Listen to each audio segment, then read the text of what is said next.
Hey guys, welcome back for another episode of The Suited Shootist.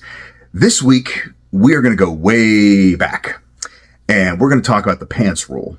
I'm not talking about you don't wear brown in town or no white after Labor Day or one of these other basically made up BS style rules that were founded by the old money aristocracy in Europe so that they could differentiate themselves from sort of the new money that was coming up during the Industrial Revolution. A lot of style rules are made up elitist bullshit. But no, what I'm talking about is something different. What I'm talking about is a rule that I established when I first came to Texas working the gun counter. It was based on an observation that I made, and it's this. The pants rule.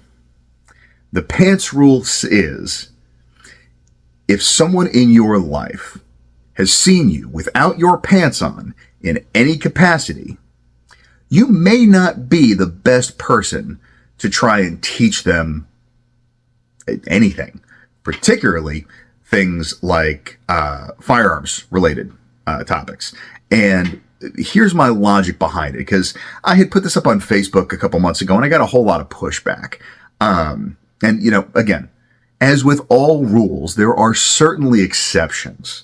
However, I've found more often than not, you know, this is a slightly more specific articulation of no man is a prophet in his own land. And so what do I mean by all this? It's fairly simple. If you have a close relationship with somebody, to the point where they've seen you pantsless, and, you know, this can be spouses, partners, siblings, parents, you know, family members, etc. And again, that's why I said pantsless in any capacity. So don't go getting all weird on me in the comments. There exists a level of familiarity there that the recipient is more likely to not take you as seriously, not necessarily see you as the subject matter expert that you hopefully are, or at least, you know, recognize the depth of expertise on the subject that you may have. Because if they are part of that close of a tight-knit circle, they've probably seen you do some goofy, boneheaded stuff, and so are more inclined to think about justifications to either ignore or find exceptions to what it is that you're trying to say. And like I said, it is not a hard and fast, dogmatic, this is the only way statement. But more often than not, I find that if you are trying to introduce someone close to you to firearms in particular, you know, we're talking about, you know, guns here and the social considerations of an armed lifestyle, it's not a bad idea to have a certain amount of, you know, kind of emotional standoff there, because it can be a struggle. You know, think back to, like, if you had a parent teach you how to ride a bike or teach you how to drive a stick shift vehicle. How smooth a process was that? For some people, you know, easy sailing, and it was, you know, a fairly frictionless process. For a lot of folks, you know, there tends to be a lot of bickering, a lot of back and forth, and you know, a lot of button heads. Well, you know, teaching gun stuff really isn't any different. So it's one of those things that, again, when we're talking about being good stewards of gun culture and defense craft, as well-intentioned as it may be, if, number one, the expressed interest should always be on the other party first. Typically where we see this go wrong more often than not is guys trying to get their wives or their girlfriends into pistol craft and concealed carry. And sometimes the significant other will simply quietly go along, not to make waves, even though they're not really interested in adopting that lifestyle. So, number one, don't push them into it. And, if it is something that they've expressed interest in, it may not be a bad idea for at least their initial exposure to be with someone other than you. Find a good quality instructor in your area that caters to, entry-level students. This is all very kind of top of mind for me because I just launched my website with Everyday Defensive Concepts.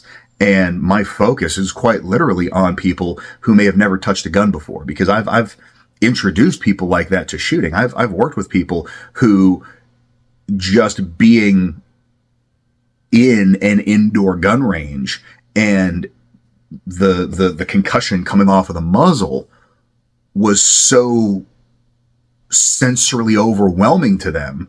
I've had students, quite frankly, break down in tears before. So if you're not equipped to handle that, then again, this is where the pants rule comes into play. And I really do think it's critical, because I'm recalling one instance where I was just at my local indoor range, and I saw a young lady there with an older relative of some sort. I'm assuming, just because it was very obviously not formal instruction by any stretch of the imagination.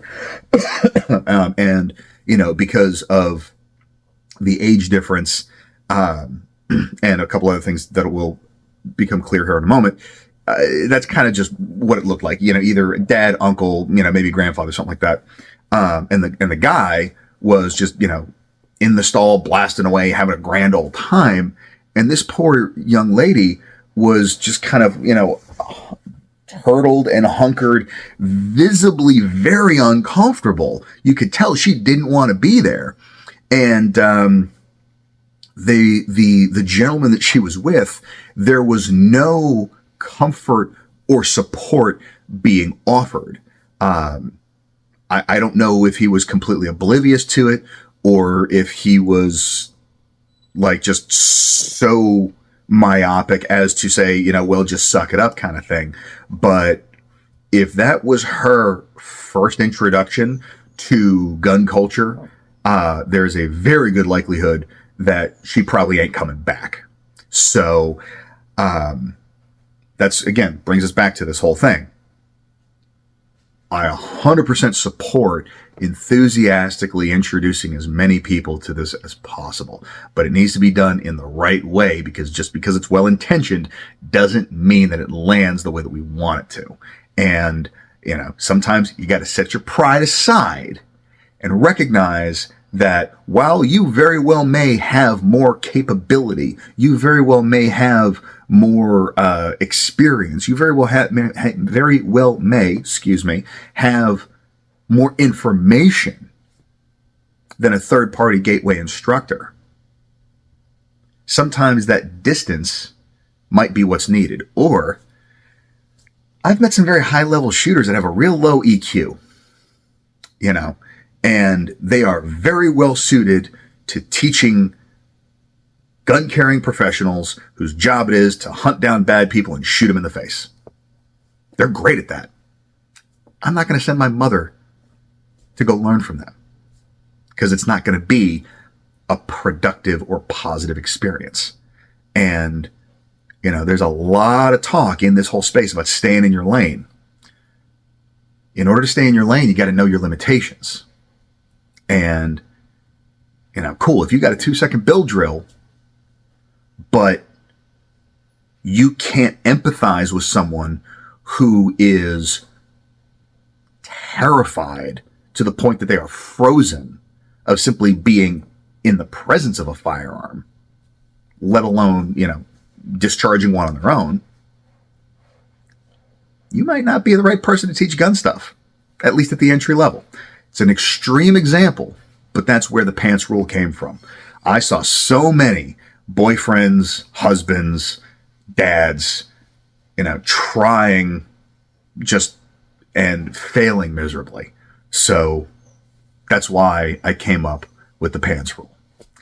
So if somebody is seeing you without your pants on, you may want to farm out the firearms instruction.